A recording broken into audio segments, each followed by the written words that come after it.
Hello students, IB technical classes के अंदर आप सबका स्वागत है। आज के इस लेक्चर के अंदर हम लोग preventive maintenance and breakdown maintenance के बीच के डिफरेंस को समझेंगे, यानी comparison between the periodic maintenance and breakdown maintenance. तो प्रिवेंटिव मेंटेनेंस किसको कहा जाता है और ब्रेक डाउन मेंटेनेंस किसको कहा जाता है। उम्मीद करते हैं आपको अच्छी तरह से समझ में आ गया होगा और आपको बहुत अच्छे से याद भी हो गया होगा। तो बस शॉर्ट के अंदर हम लोग इसको डिस्कस करेंगे, क्योंकि सारा पॉइंट ऑलरेडी आप लोग दोनों मेथड हम लोग पढ़ चुके हैं, देख चुके हैं। वो सारा मेथड और सारा पॉइंट आपको याद हो गया होगा। बस शॉर्ट के अंदर इसके अंदर लिखा गया है जो आपको हम समझाने जा रहे हैं। तो अब देखिए दोनों के बीच में क्या डिफरेंस है और क्या क्या अंतर है। तो प्रिवेंटिव मेंटेनेंस के अंदर क्या है, प्रिवेंटिव मेंटेनेंस किसको कहा जाएगा। तो preventive maintenance carried out at predetermined interval intended to reduce the possibility of failure of machinery। यानी इसके कहने का अर्थ क्या हुआ, प्रिवेंटिव मेंटेनेंस एक ऐसा मेंटेनेंस है या ऐसा प्रिवेंटिव मेंटेनेंस इसलिए किया जाता है कैरीड आउट टू प्रीडिटरमाइन, यानी पहले से interval intended to reduce possibility of failure of machine, यानी कि पहले से आप इस तरह का कुछ काम करिए जिसकी वजह से आपका मशीन फेलवर नहीं हो, है ना। तो reduce possibility of failure of machine, जिसकी वजह से मशीन के फेलवर होने की पॉसिबिलिटी घट जाए। तो कोई भी एक ऐसा मेंटेनेंस जिस मेंटेनेंस की वजह से कोई मशीन इलेक्ट्रिकल या मैकेनिकल फेलवर होने से बच जाता है या उसके फेलवर होने का चांस घट जाता है, रिड्यूस हो जाता है, तो ऐसे मेंटेनेंस को ही हम क्या कहेंगे, प्रिवेंटिव मेंटेनेंस कहेंगे। ये पहला पॉइंट हो गया। दूसरा लिखा गया है ब्रेक डाउन मेंटेनेंस के अंदर, maintenance essential in case of failure of machine activity और breakdown in operation of machinery, यानी कोई मशीन जब फेलवर हो जाता है और वो काम करना बंद कर देता है तो उस समय आप जो इसेंशियल मेंटेनेंस का काम कीजिएगा उस मेंटेनेंस को ही हम क्या कहेंगे, ब्रेक डाउन मेंटेनेंस कहेंगे। तो ब्रेक डाउन मेंटेनेंस इसेंशियल प्राथमिक हो जाता है, कब ज़रूरी हो जाता है, जब मशीन फेलवर हो जाता है। Maintenance essential in case of failure of machine activity और breakdown in operation of machinery, जब मशीन का ऑपरेशन बंद हो जाए, रुक जाए, ब्रेक डाउन हो जाए, उस समय जो मेंटेनेंस का काम कीजिएगा और जो मेंटेनेंस ज़रूरी होगा उसी मेंटेनेंस का नाम ब्रेक डाउन मेंटेनेंस कहा जाएगा। ठीक है, ये फर्स्ट पॉइंट दोनों के बीच का हो गया। दूसरा पॉइंट लिखा गया है carried out at regular interval. ये आपका हमेशा किया जाएगा, हफ्ता में, 10 दिन में, 6 महीना में, साल में, तो ये आपका रेगुलर इंटरवल पर होता है। दूसरा मेंटेनेंस लिखा गया carried out when machine fails to work. इस मेंटेनेंस का कोई निश्चित समय नहीं है कि आपको हफ्ता में एक दिन या महीना में एक दिन, साल में एक बार करना है, ऐसा कुछ नहीं है। जब मशीन फेल होगा तब ये मेंटेनेंस कीजिएगा। तो carried out when machine fails to work, यानी जब मशीन काम करना बंद कर दे उस समय इस मेंटेनेंस को किया जाएगा और इसका कोई निश्चित समय नहीं है, कोई निर्धारित समय नहीं है। तीसरा पॉइंट लिखा गया prevention is better than cure. ये तो आपको मालूम होगा और कोरोना का केस अभी चल रहा है, बहुत भयानक चल रहा है। आप लोग सुरक्षित रहिएगा और प्रिकॉशन बरतिएगा। तो इसी के पॉइंट कहा गया prevention is better than cure, यानी इलाज कराने से अच्छा है कि आप पहले से सावधानी बरतिए, क्योंकि बेड अभी नहीं मिल रहा है और वेंटिलेशन पर लोगों को रखने में बहुत दिक्कत हो रहा है, ऑक्सीजन ख़त्म हो गया है, बहुत सारा समस्या आ रहा है। दिल्ली जैसे कैपिटल के अंदर, देश की राजधानी है, वहाँ पर क्या स्थिति है और कैसा बुरा स्थिति चल रहा, आप लोग सब देख रहे होंगे, मालूम चल रहा होगा आप लोग को भी। तो इसी तरह मशीन के लिए भी कहा जा रहा है, मशीन के लिए आपको क्या करना है, पहले ही सावधानी बरत लेना है ताकि आपका मशीन पूरी तरह से फेलवर नहीं हो। उसी को अंग्रेजी में एक मुहावरा कहा जाता है, prevention is better than cure. आगे ब्रेक डाउन के अंदर कहा गया है to bring back to the machine into the service as fast as possible without too late, क्या लिखा गया, without looking into the cause of failure, यानी रीज़न क्या है, क्यों फेलवर रहा, उससे जांच पड़ताल करने से अच्छा है कि इसके अंदर ब्रेक डाउन मेंटेनेंस के अंदर कहा जा रहा है कि जांच पड़ताल कम कीजिए, पहले आप क्या कीजिए, मशीन को सर्विस के अंदर लाइए, यानी मशीन जल्दी से जल्दी आपका फिर से काम करने लगे ताकि आपका जो काम रुक गया है वो काम आपका चालू हो जाए। ठीक है, तो ये मेंटेनेंस आपका इसेंशियल है, यह किया जाएगा कब, ताकि मशीन जल्दी से जल्दी आपका वर्किंग कंडीशन में आ जाए, ऑपरेशन में आ जाए और एक्चुअल क्या हुआ है उसको ज़्यादा उसके पीछे पड़कर ज़्यादा समय बर्बाद नहीं करना है, आपका मशीन वर्किंग कंडीशन में आ जाए उस पर ज़्यादा ध्यान देना है। to bring out the machine into the service as fast as possible without looking into the cause of failure। ठीक है। तीसरा नेक्स्ट चौथा पॉइंट कहा गया है इसके अंदर, it will take some time for operation और मेंटेनेंस। ठीक है, तो it will take some times for operation and maintenance, यानी इसके अंदर आपको कुछ समय लगेगा ऑपरेशन और मेंटेनेंस करने में। और इसके अंदर कहा जा रहा है we can't say operation time, it's depend on the severity of fault, यानी इसमें आपको कोई काम करना है, जैसे मशीन का इंसुलेशन चेक करना है, ग्रीसिंग करना है या कोई काम करना है, तो उसमें कितना समय लगेगा और कब मेंटेनेंस करना, उसका कुछ निर्धारित समय होगा, अंतराल होगा। ठीक है, लेकिन इसमें कितना समय लगेगा और कब किया जाएगा कोई अता पता नहीं है। ये डिपेंड करेगा मशीन कितना ज़्यादा गंभीरता उस पर, यानी सेविरिटी ऑफ फॉल्ट कितना है, फॉल्ट कितना भयानक है, वाइंडिंग कितना ज़्यादा जल गया है, कोई मशीन कितना ज़्यादा टूट गया है, उस पर डिपेंड करेगा। यानी पहले से इसके अंदर कोई आपका टाइम फिक्स नहीं है कि ऑपरेशन के अंदर और मेंटेनेंस करने के समय कितना समय लगेगा। We can't say the operation time, it's depend on the severity of fault, चाहे इलेक्ट्रिकल हो या मैकेनिकल हो, किस तरह का फॉल्ट हुआ और कितना हेवी फॉल्ट हुआ, मशीन कितना ज़्यादा डैमेज हुआ है, उसके अनुसार आपका ऑपरेशन यानी आपका ब्रेकडाउन मेंटेनेंस के अंदर समय लगेगा। और इसमें हमको पहले से जो काम कर रहे हैं उसको हिसाब से हमारा टाइम लगेगा। सफाई करने में 5 मिनट लगेगा, ग्रीस कर रहे हैं तो आधा घंटा लगेगा, वाइंडिंग का इंसुलेशन रहता है 15 मिनट लगेगा। तो पहले से आपका हर चीज़ का टाइम फिक्स्ड होगा, ऑपरेशन में कितना टाइम लगेगा वो आपको मालूम होगा। लास्ट पॉइंट लिखा गया है, इन case of urgent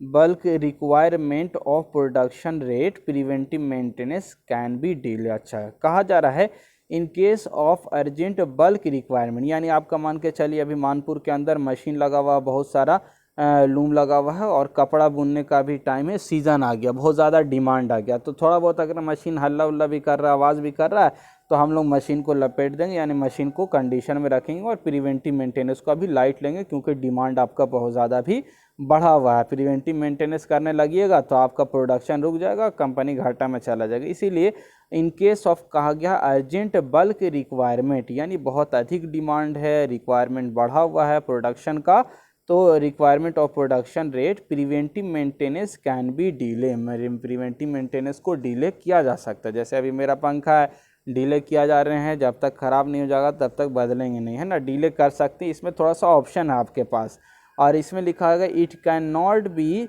delay at any cost. अब ख़राब हो गया तो अब नहीं रुक सकते, यानी कि अब पंखा ख़राब हो गया तो गर्मी लगेगा तो दूसरे दिन हमको बनवाना पड़ेगा। मशीन किसी ये आपका ख़राब हो गया तो प्रोडक्शन रुक जाएगा, इसलिए मशीन को बनवाना पड़ेगा। यानी ब्रेक डाउन मेंटेनेंस को डिले नहीं किया जा सकता, प्रिवेंटिव मेंटेनेंस को आवश्यकता के अनुसार डिले कर सकते हैं, इसको कुछ आगे समय के लिए हम लोग बढ़ा सकते हैं। तो ये आपका डिफरेंस था, कंपैरिजन था preventive maintenance and breakdown maintenance के बीच का। उम्मीद करते हैं ये सारा आपको क्लियर हो रहा होगा। अब आपके जो डिफरेंस दिया गया है वो डिफरेंस है comparison routine maintenance and breakdown maintenance. तो ब्रेकडाउन मेंटेनेंस तो अभी सारा पॉइंट आपको समझ में आ गया होगा, रूटीन मेंटेनेंस भी आपका पढ़ा हुआ है, फिर से एक तरह से रिवीजन यहाँ पर हो जाएगा अगर डिफरेंस देख लीजिएगा तो क्या कहा जा रहा है, पहला पॉइंट कहा जा रहा है रूटीन मेंटेनेंस के अंदर, as the name suggest it is the maintenance as the routine work that is daily work. ठीक है, so routine maintenance is overall daily maintenance of the machine, ऐसा मेंटेनेंस जो डेली किया जाए, प्रतिदिन किया जाए, उसको रूटीन मेंटेनेंस कह रहे हैं। ब्रेक डाउन मेंटेनेंस किसको कहा जाएगा, जो मशीन के फेलवर होने के बाद किया जाता है। As the title name suggestion the maintenance is essential in case of failure of machine और breakdown in operation of machine. जब मशीन ख़राब हो जाए, ब्रेकडाउन हुआ, तब जो मेंटेनेंस का काम करेंगे उसको ब्रेकडाउन मेंटेनेंस कहेंगे, और जो मेंटेनेंस प्रतिदिन किया जाता है उसको रूटीन मेंटेनेंस कहेंगे। अब दोनों के अंदर क्या क्या काम करना है उसको देख लेते हैं आगे। तो आगे कहा जा रहा है इन डेली रूटीन में वर्क वोल्टेज पावर में बी पीरियडिकली ऑब्जर्व और noted record keep for the certain purpose, यानी इसके अंदर आप क्या करेंगे, करंट को, वोल्टेज को, पावर को, ये सब को रिकॉर्ड करेंगे और आप इससे मैच कर सकते हो, ऑब्जर्व कर सकते हैं या उसका रिकॉर्ड बना सकते हैं। तो इसके अंदर आप करंट, वोल्टेज, ये सारा चीज़ को मेज़र करके रखना है। इसके अंदर कहा जा रहा है इलेक्ट्रिकल फॉल्ट में be due to the short circuit, overheating, failure of insulation, earth fault, ETC, यानी कोई मशीन के फेलवर होने का चांस बहुत तरीके से हो सकता है, यानी इलेक्ट्रिकल फॉल्ट भी हो सकता है, मैकेनिकल भी हो सकता है। तो अभी इलेक्ट्रिकल फॉल्ट की बात हो रही है, इलेक्ट्रिकल फॉल्ट में बी ड्यू टू यानी जो इलेक्ट्रिकल फॉल्ट होगा किसी मशीन के अंदर, उसके पीछे का रीज़न क्या होगा, तो सबसे बड़ा रीज़न तो शॉर्ट सर्किट होता है। इसके अलावा ओवर हीटिंग भी हो सकता है, या इंसुलेशन फेलवर हो जाए, या अर्थ फॉल्ट हो जाए। तो ये सारा जो फेलवर है इसकी वजह से आपका इलेक्ट्रिकल फॉल्ट होगा। ठीक है। नेक्स्ट तीसरा पॉइंट के अंदर कहा गया है आपका check the switches starters indicator neat and clean before starting the machine. यानी इसके अंदर रूटीन मेंटेनेंस के अंदर सबको चेक करना है और सारे इक्विपमेंट्स को जो लिखा गया है, स्टार्टर है, इंडिकेटर है, ये सबको स्विच है, इसको साफ़ सुथरा कर लेना है और देख लेना प्रॉपरली काम कर रहा है या नहीं कर रहा है। इसके अंदर क्या कहा गया है, failure of machine take place due to the serious electrical और मैकेनिकल फेलवर या फॉल्ट। या मशीन जो फेलवर हो जाता है वो इलेक्ट्रिकल या मैकेनिकल फॉल्ट की वजह से फेलवर होता है। आगे रूटीन मेंटेनेंस के अंदर लिखा गया है for mechanical stability of the machine see that the working is noiseless. यानी आपका ऑपरेशन कैसा होना चाहिए, नॉइसलेस ऑपरेशन होना चाहिए। तो आप रूटीन मेंटेनेंस के अंदर देखेंगे कि मेंटेनेंस का जो काम हो रहा है, यानी मशीन जो आपका काम कर रहा है उसके अंदर किसी प्रकार का साउंड तो प्रोड्यूस नहीं हो रहा है। तो आप इसके अंदर मैकेनिकल स्टेबिलिटी अगर चेक करना है तो आपको देखना होगा वर्किंग इज नॉइसलेस वर्किंग होना चाहिए, नॉइसलेस हो और वाइब्रेशन लेस हो, कोई वाइब्रेशन नहीं हो और नॉइसलेस होना चाहिए, आवाज़ नहीं होना चाहिए। If not take for necessary correction और रिपेयर वर्क। अगर इस तरह का नहीं हो रहा है तो आप उसमें थोड़ा सा सुधार करने का कोशिश कीजिएगा, रिपेयरिंग का काम कीजिएगा। आगे लिखा गया इसके अंदर ब्रेकडाउन के अंदर मैकेनिकल फॉल्ट में be due to the damage of parts, bearing, jamming. उसके बाद लिखा गया है failure of cooling system, much more deviation in the air gap between rotating and starting part. ये सारा पॉइंट लगभग डिस्कस किया था हमने आपका जब ब्रेकडाउन मेंटेनेंस की बात कर रहे थे। तो ये सारा मैकेनिकल फेलवर होने का चांसेस हो सकता है, बेरिंग ख़राब हो जाए या एयर गैप के अंदर डेविएशन आ जाए या कूलिंग फेलवर हो जाए, तो इस तरह की चीज़ होगा तो आपका मैकेनिकल फेलवर हो जाएगा मशीन। नेक्स्ट पॉइंट लिखा गया है आफ्टर द स्टोरेज ऑफ, ये लास्ट पॉइंट आपका, फिर नेक्स्ट टॉपिक है, ये लास्ट पॉइंट आपका कहा जा रहा है after the storage of the machine on the earlier day. यानी पिछले दिन आपने स्टोर किया तो अगले दिन क्या कीजिएगा, next day of the machine is to the clean, remove the dust, wastage, scraps, यानी कि रद्दी कोई चीज़ है उसको हटा देना है। For cleaning the soft cloth, vacuum cleaner, blower में बी यूज्ड। यानी आप मशीन को पहला दिन अगर इंस्टॉल किया है तो दूसरे दिन आप उसको पहले साफ़ सुथरा कर लीजिएगा। कोई डस्ट है, प्लास्टिक है, वेस्टेज है, उन सारे चीज़ को हटा लीजिएगा। पैकिंग के समय बहुत सारा सामान डाला हुआ होता है उसके बचाने के लिए, तो वो सब हटाने के बाद मशीन को चलाइएगा। इसके अंदर क्या लिखा गया है, after mechanical fault rise machine is completely shut down and immediately to be taken for inspection, fault finding and repair so that continuous working brought back into the shorter period, avoid the further shutdown। यानी mechanical फेलवर हो गया तो जल्दी से जल्दी आप inspect करके उसको सुधार कीजिए ताकि दोबारा जल्दी उसको हम लोग काम में ला सकें और फर्दर वो शटडाउन नहीं रहे, यानी मशीन बंद नहीं रहे, मशीन चालू रहे। तो ये आपका डिफरेंस हो गया किसके किसके बीच का, तो आपका रूटीन मेंटेनेंस और ब्रेकडाउन मेंटेनेंस का। आई होप आपको बहुत अच्छे से क्लियर हो गया होगा प्रिवेंटिव मेंटेनेंस और ब्रेकडाउन मेंटेनेंस में क्या डिफरेंस है। इसके अलावा आपका रूटीन मेंटेनेंस और ब्रेकडाउन मेंटेनेंस के बीच में क्या डिफरेंस है।